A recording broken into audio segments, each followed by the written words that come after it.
일단 이제 다음 또 질문이 있는데 이거는 사실 저도 되게 질문을 보고 재밌었는데 정확히는 사실 모를 수 있는 질문인 것 같아요. 이제 재건축위원회가 이미 존재하는데 이 또 다른 재건축위원회를 새로 이렇게 구성해가지고 할 수 있는가? 아 이건 사실은 저도 정말 좀 궁금하거든요. 네, 한번 네. 맞춰보세요. 이건 확률이 50%입니다. 아 할 수 이거는 있다, 없다.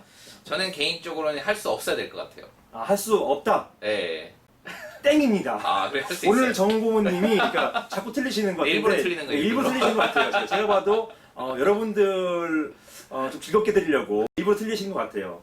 제 생각에는 틀리시는 게 더 좋은 것 같아요. 예. 왜냐하면 이게 아파트 재건축과 구별되기 때문이에요. 아파트 재건축에서는 당연히 하나의 조합이 결성되면 다음 조합은 없습니다. 맞아요. 그거는 아파트 재건축 같은 경우에는 조합 설립 인가가 떨어지면은 더 이상 두 번째 조합 같은 경우는 없습니다.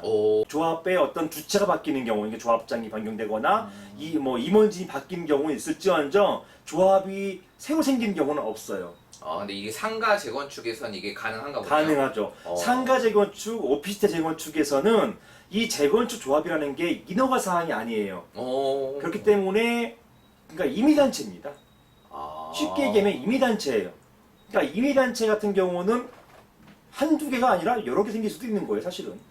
하나의 조합이 있다 하더라도 그 다음 여기와 의견을 달리하는 사람들이 모여서 두 번째 조합도 가능하고 실제로 제가 두 번째 조합까지도 만들어 드렸습니다. 이게 송파구에 있는 상가인데요. 신문에도 몇 번 나오고 그런 상가인데 그 상가가 종전에 이미 상가 재건축 조합이 있었어요.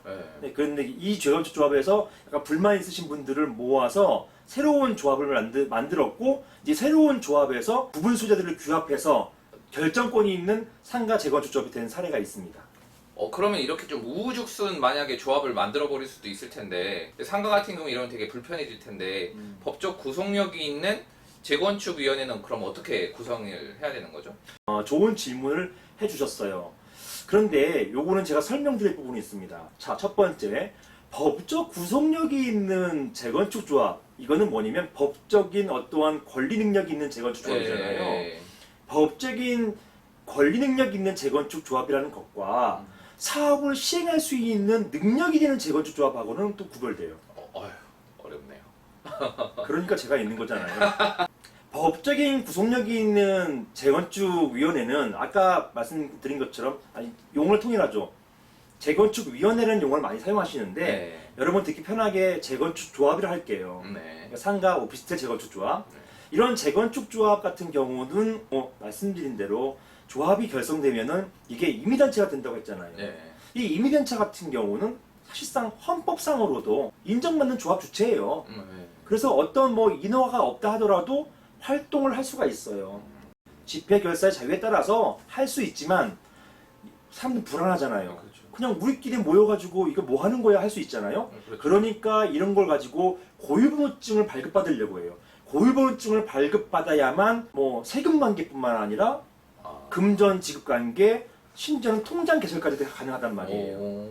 법인으로 보는 단체로 등록을 해서 이런 고유번호증을 받아야 되는데 그러기 위해서는 어떻게 하느냐? 각 관할 세무서에다가 고유번호증 발급 신청을 하는 겁니다. 세무서에다가 법인으로 보는 단체에 등록을 하는 거죠. 등록을 해서 거기에서 고유번호증을 받는 겁니다. 보통은 이렇게 하시는 게 일반적인 방법이에요. 그래서 고유번호증을 하나 딱 받아오세요.